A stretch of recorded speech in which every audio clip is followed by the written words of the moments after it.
In today's video, I'm going to teach you how to compare assets overlaying charts in TradingView. To get started, make sure you have any chart open in TradingView. It can be a stock, a crypto pair, a currency, or a commodity, whatever you're currently analyzing. At the top of the chart, look for the Compare or Add symbol option in the main toolbar. It sits alongside your drawing and indicator tools. Click it to open the comparison window.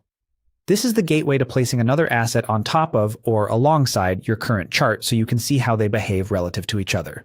A search bar will appear. Type the name or ticker of the asset you want to compare. TradingView will show results grouped by categories and exchanges.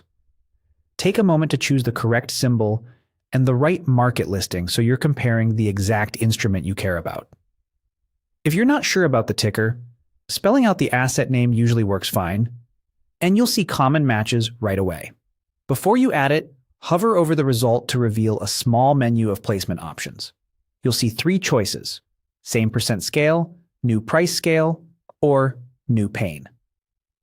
Here's what they mean and when to use them. Same percent scale overlays the new asset on your existing chart, but normalizes both to percentage change from a common starting point. This is perfect for relative performance comparisons because it answers which one gained more in percent terms over this period.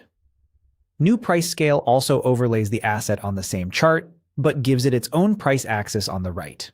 Use this when you want to see both actual price series together while keeping scales separate so they're readable. New pane places the asset in a separate chart pane below your main chart. This is ideal when the instruments have very different units or volatility profiles, or when you just prefer a cleaner side-by-side view without overlapping lines. Select New Pane to proceed. The compared asset will appear in its own pane beneath your original chart, synced to the same time frame and range. You can now visually track how the two move together or diverge over time without clutter. If needed, you can resize the panes by dragging the divider, and you can quickly distinguish the series by their default colors.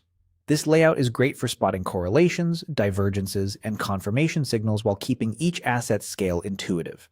That's all there is to it. Click Compare, search your asset, choose how you want it displayed, and add it as a new pane for a clear, organized comparison. Thanks for watching, and happy charting.